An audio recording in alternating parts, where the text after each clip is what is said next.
Willie D Live. It's one of many things in European culture that have been romanticized. And when something in European culture is romanticized, then the Negro mind automatically falls in love with it. Because for so many years, we were told what was valuable and what was not. Mm-hmm. Hell, we were told that we weren't valuable. And we bought into, that lie. And decade by decade, I feel like we're coming up out of it, little by little. It's like we take 3 steps forward and get knocked, a step back in terms of our view of ourselves. I always say, Will, that the future of black people is not dependent upon how white people see black people. The future of black people is dependent upon how black people see black people. And when we start seeing ourselves for who we really are, the original people of the planet Earth, then that changes the way we treat one another. When we treat one another better, then the trust level begins to grow among us. When the trust level grows, then maybe we can start to do business together and circulate the black dollar. But it all starts with our perception of self. A brother was asking me earlier, man, what you been up to? I say, man, I'm out here fighting the KKK. And he was like, the Ku Klux Klan? I was like, no, the new KKK. Kings killing kings. These young brothers out here killing one another because their perception of self has become so dark and desperate that human life no longer has value. So when we were coming up, brother, it started off with a push. Somebody pushed somebody. Then somebody swing on somebody. That turns into a fist fight.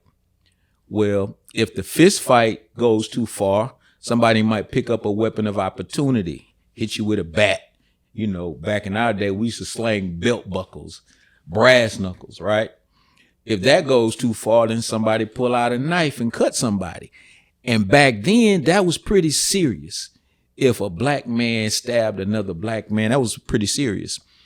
And if it went too far, then someone pull out a pistol, maybe shoot in the air, and at worst, we start shooting at each other. So that's the way things escalated when I was growing up.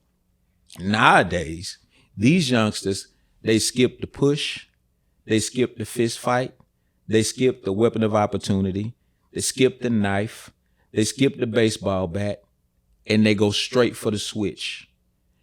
Like it's no hesitation. The first thing they think about is, I'm going to take this dude's life. And when you really drill down into what happened, because that's what I do for a living, it don't be about nothing. So we have an entire generation that's out here dying, literally for nothing. And it's heartbreaking to watch. So what's the answer?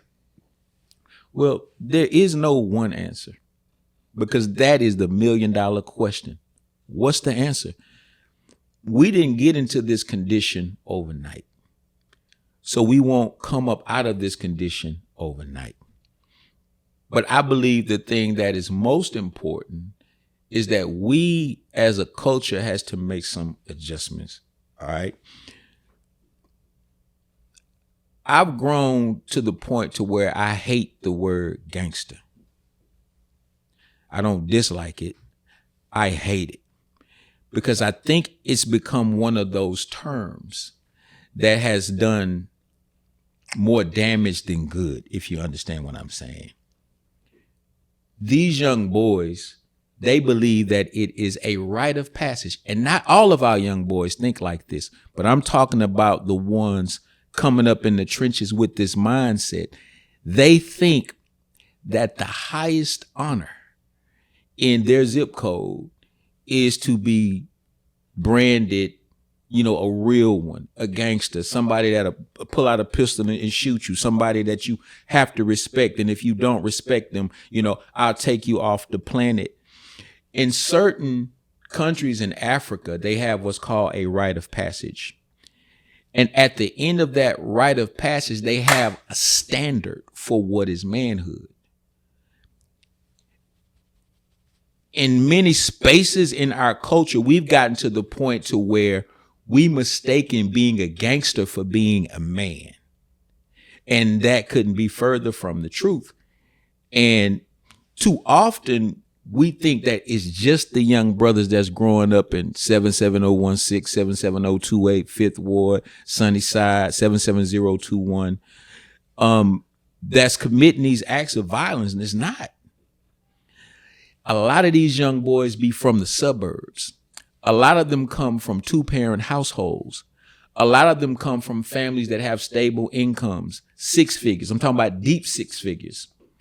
A lot of them have parents and grandparents who are elected officials. You would be surprised at the type of opportunities that are in front of these young boys who throw all of those opportunities away because somebody disrespected you. So a lot of these young brothers, they ain't coming from the hood, coming and shooting up the block. They be coming from the suburbs. And guess what?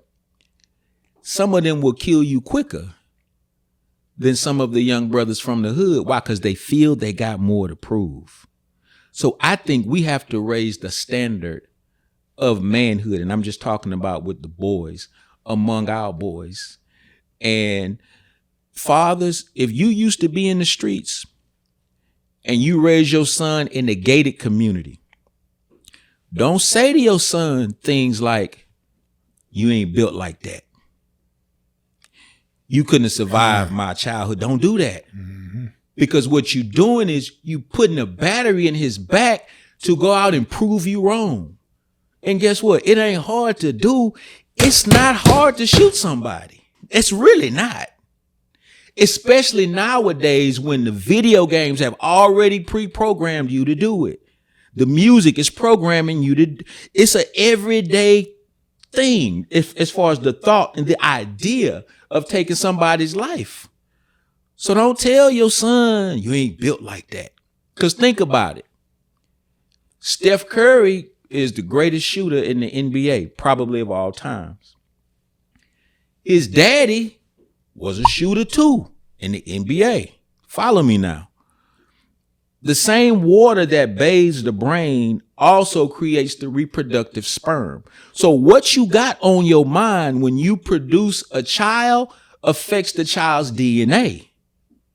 So if you, not you will, but if you was a shooter, a different kind of shooter in the hood, around the time you produce this child, do you think raising him behind a suburban fence, what do they call it, in the gated community, you think that's going to stop him from possibly growing up to be just like you? Nah.